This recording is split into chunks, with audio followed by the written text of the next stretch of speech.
Assalamualaikum. Selamat datang di Nita Channel, tempatnya berbagi tutorial dan informasi. Nah, di video kali ini saya akan berbagi informasi tentang pedoman pelaksanaan program bantuan UKT atau SPP mahasiswa semester ganjil tahun akademik 2021-2022. Nah, kita langsung saja lihat, nanti kita bahas poin-poin pentingnya saja. Jadi pedoman ini dirilis per 25 Agustus 2021 dan baru di-sharing per tanggal kemarin. Kemudian kita lihat di bagian sini apakah masih sama untuk syarat maupun nilai bantuan UKT. Langsung saja kita lihat di sini. Tujuannya masih sama, jadi membantu mahasiswa terdampak pandemi COVID-19. Kita langsung cek di sini, penerima bantuan masih sama, jadi untuk program pendidikan dari diploma 2 sampai dengan program profesi. Nah, untuk status aktif mahasiswa dibuktikan dengan tercatat di PD Dikti pada semester ganjil tahun akademik 2021-2022.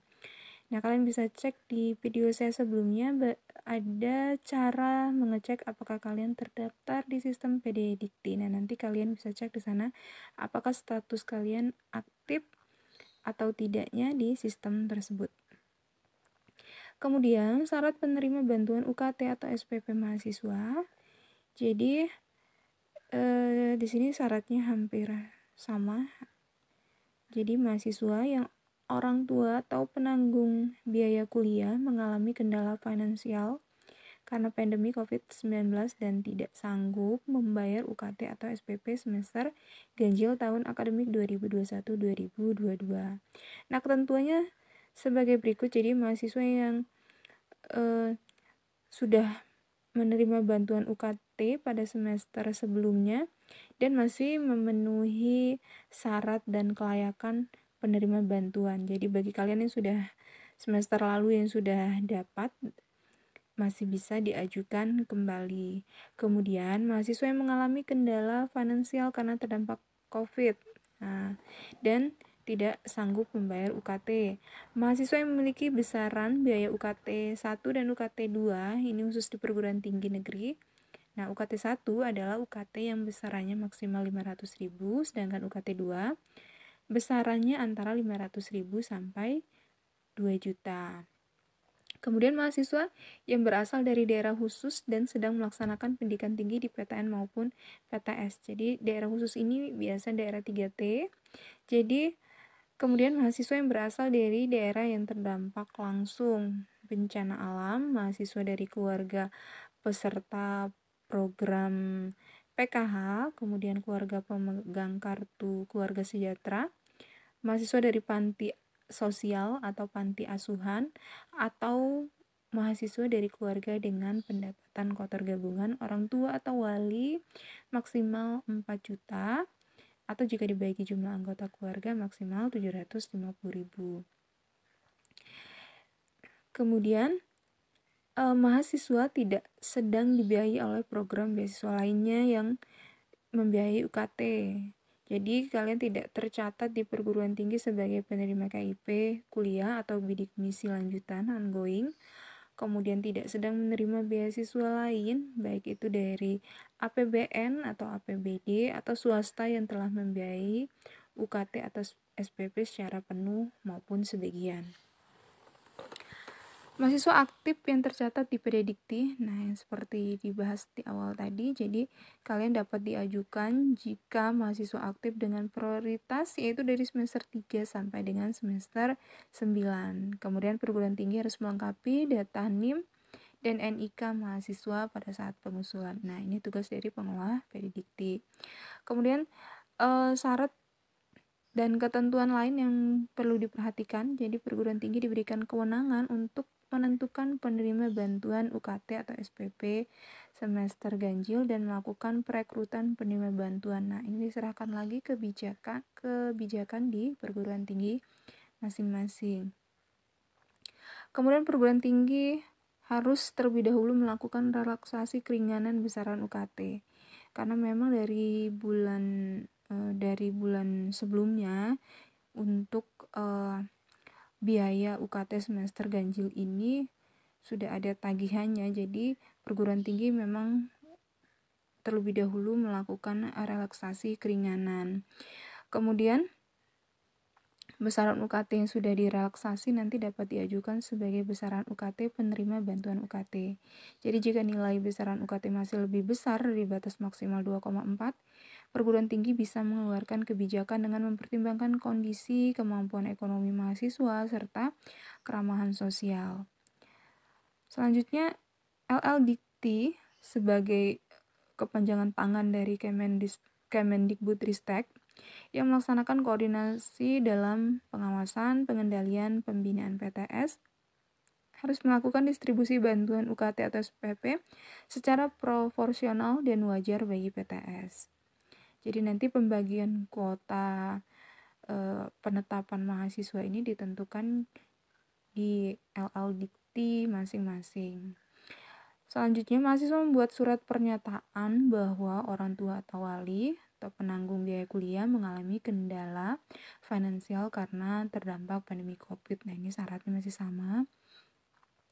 Perguruan tinggi harus melakukan verifikasi kelayakan calon penerima bantuan UKT atau SPP mahasiswa dan bertanggung jawab terhadap kebenaran melalui surat pertanggungjawaban mutlak atau SPTJM. Kemudian ada beberapa hal pembatalan ya, ini mengenai pembatalan penerima bantuan. Jadi, Puslapdik dapat melakukan penolakan usulan penerima bantuan UKT atau SPP mahasiswa apabila mahasiswa merupakan penerima KIP atau bidik misi, kemudian ditemukan data yang tidak valid lain yang terkait status akademik. Jadi nanti data ajuan itu akan diverifikasi kembali oleh Puslapdik. Nah, jika pembatalan terjadi setelah penyaluran bantuan UKT, maka perguruan tinggi wajib mengembalikan dana bantuan ke kas negara. Kita lihat lagi di sini poin untuk bentuk bantuan. Nah, di sini sebenarnya hampir sama. Jadi bantuan UKT atau SPP mahasiswa adalah skema bantuan PIP, pendidikan tinggi yang memberikan bantuan pembiayaan UKT atau SPP memang kepada mahasiswa dengan kondisi keuangan yang terkena dampak COVID-19. Bantuan UKT mahasiswa diberikan untuk pembayaran UKT atau SPP 1 semester yaitu ganjil tahun akademik 2021-2022. Nah, bantuan UKT ini diberikan dalam bentuk pembayaran UKT at cost dengan besaran maksimal 2,4 juta per mahasiswa yang didukung oleh dokumen yang valid. Perguruan tinggi harus menunjukkan bukti yang valid terkait besaran UKT atau SPP mahasiswa pada saat monitoring, evaluasi, atau pemeriksaan oleh tim internal maupun eksternal kementerian. Nah, untuk ketentuan pembiayaan, nah ini sudah dibahas ya di poin 1, jadi perguruan tinggi melakukan relaksasi keringanan besaran UKT terlebih dahulu, kemudian mahasiswa yang telah direlaksasi lebih kecil dari 2,4 juta, maka pengajuan bantuan UKT SPP dengan biaya UKT yang telah direlaksasi bagi mahasiswa tersebut. Jadi, jika lebih kecil dari 2,4 juta, maka nanti ajuannya adalah sama dengan UKT yang dibayarkan. Jadi, sesuai dengan UKT di perguruan tinggi masing-masing. Nah, dalam hal besaran UKT mahasiswa yang direlaksasi lebih besar dari 2,4 atau biaya lain yang menjadi beban mahasiswa, pemimpin perguruan tinggi dapat mengelolanya dengan penuh tanggung jawab dengan mempertimbangkan kondisi, kemampuan ekonomi, serta keramahan sosial, termasuk mempertimbangkan situasi pandemi yang terjadi sekarang. Selanjutnya, bagi mahasiswa yang ditetapkan sebagai penerima bantuan UKT atau SPP, sebelumnya sudah membayar UKT atau SPP semester ganjil, maka perguruan tinggi harus mengembalikan pembayaran kepada mahasiswa tersebut. Poin selanjutnya adalah kuota dan pengusulan penerima bantuan. Total kuota minimal bantuan ini jadi sudah ditetapkan untuk seluruh PTN maupun PTS, jadi seluruh Indonesia itu sebesar 310.508 mahasiswa. Kemudian, perguruan tinggi, PTN, dan PTS menerima kuota bantuan semester ganjil dengan ketentuan sebagai berikut. Jadi untuk PTN, kuota itu diberikan langsung oleh Puslapdik. Nah, sedangkan PTS diberikan melalui LL Dikti yang melakukan distribusi bantuan UKT secara proporsional dan wajar bagi PTS. Jadi nanti sesuai pertimbangan yang terukur, transparan, dan dapat dipertanggungjawabkan.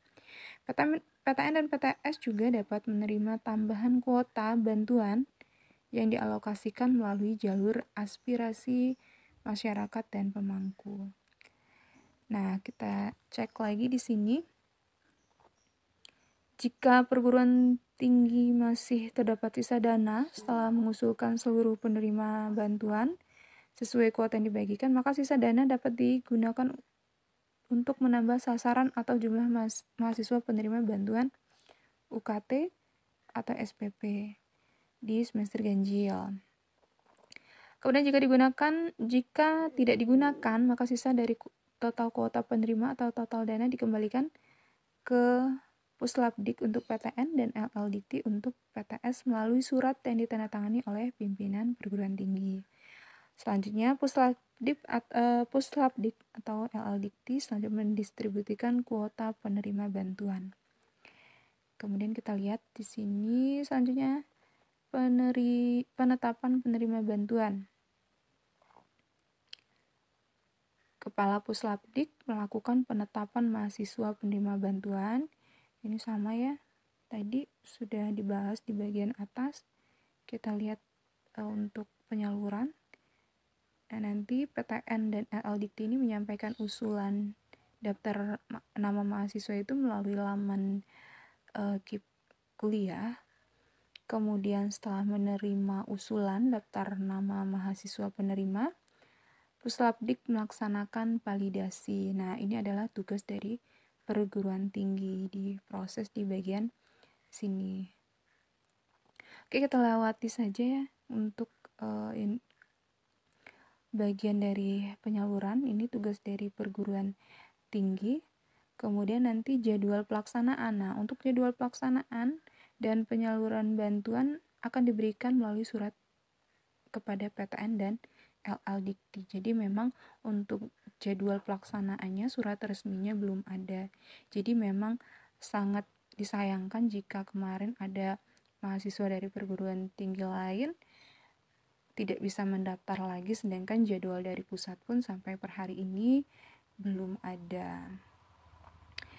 Nah, ini kita lewati saja. Pemantauan, evaluasi, dan pelaporan ini adalah tugas dari perguruan tinggi. Nah, untuk keluhan dan pengaduan kalian bisa menghubungi email kipkuliah@kemendikbud.go.id atau melalui Instagram @puslapdik_dikbud. Oke, semoga informasi ini bermanfaat. Jangan lupa subscribe terlebih dahulu, like, share, dan komen. Terima kasih. Assalamualaikum warahmatullahi wabarakatuh.